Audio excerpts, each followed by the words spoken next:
Good morning, everyone. This is Tony from her Homestead Skills. I'm improving just a little. I still have a bit of a cough, but improving daily, thank goodness. Now, I think some of you have already heard the news that Trudeau is resigning, and in actual fact, he is not resigning. You have to read between the lines with what he said.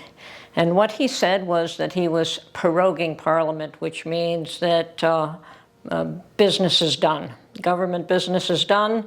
Any bills that did not make it through to final assent get dropped. They're done for.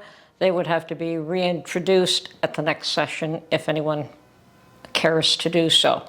So basically, we are without a working government. And he has stated that he will resign when a new leader is chosen. So in effect, what he has done is he has opened the door for a leadership race for the Liberal Party of Canada, and that could take 3 to 6 months. So he's not done us any favors whatsoever. So he's still going to be the Prime Minister up until that leader is chosen, and the likelihood that it is going to happen quickly is pretty slim. And none of the 3 top contenders, Krista Freeland, Mark Garnier, I think was another one, and Dominic, what's his name? I don't even know who he is. The fellow who currently has replaced Krista Freeland's position. I think those are the top 3 contenders, and as far as I'm concerned, he's just trying to make sure that Pierre Poilievre can't form government in the spring, and that was my hope. That unfortunately the NDP government did not support a non-confidence vote the last time. I know that Pierre Poilievre has been putting forward a number of attempts to force a non-confidence vote, and that would have brought down the Trudeau government, and we would have had an election just like that. Unfortunately, the way things stand right now, it could be 3 to 6 months before a party leader is chosen, and then at that point, Parliament can resume, and perhaps business can start. I suspect we will not have an election until the fall, barring some miracle. And Prime Minister Trudeau will continue to be Prime Minister Trudeau until then. So he will not resign until there is a leader chosen to replace him. So anything that these people can do on their way out to make life miserable for their population is being done, whether it's Biden, whether it's Trudeau. This is their way of showing you, the people, that they are in charge. They are the ones that have control, call the shots, and if you don't like me, too bad for you. I'm going to make life miserable for you. Now, Trudeau Sr.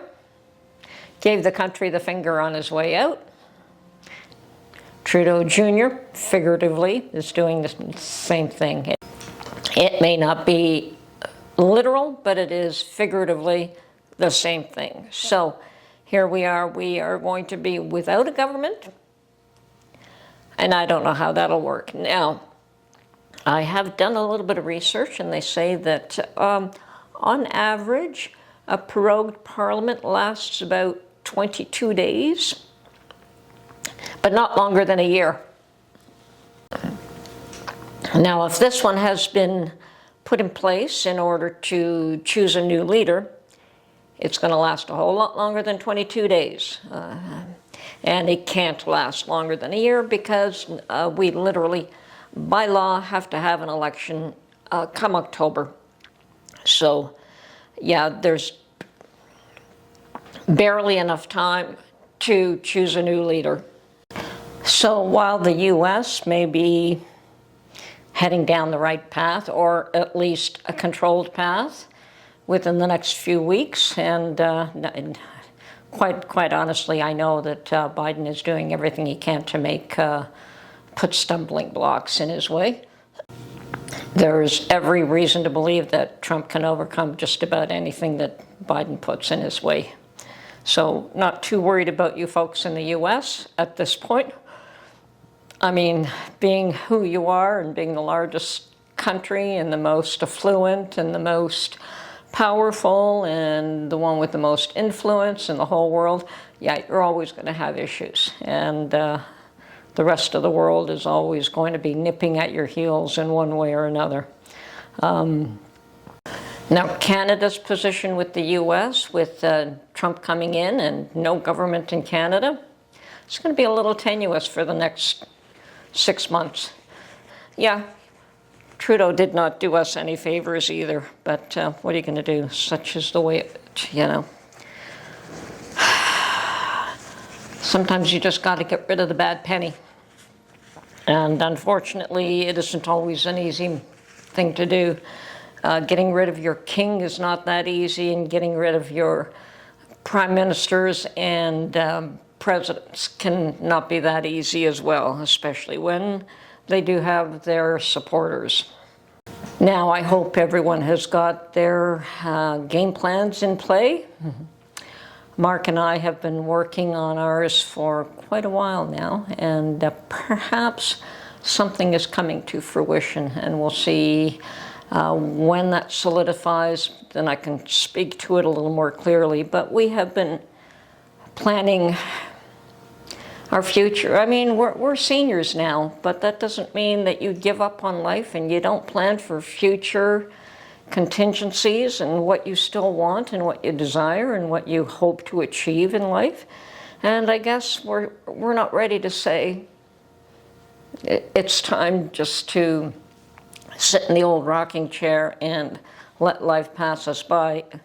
So we've been working on something for the past number of years, and perhaps, just perhaps, something may be coming to fruition. And if it does, you'll be the first to.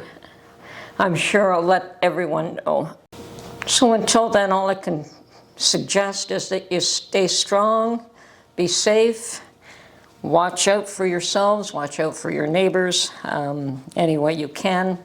Lend a hand here and there, see what you can do. And may God make all your wishes and dreams come true. That's all I can say.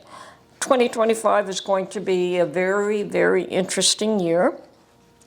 There's going to be a lot of ups and downs. There's going to be a lot of craziness. And I mean, it's starting off to be wilder than the last one for sure. So stay in tune, keep informed, and stay safe. Anyway, this is Tony from her Homestead Skills. Keep prepping.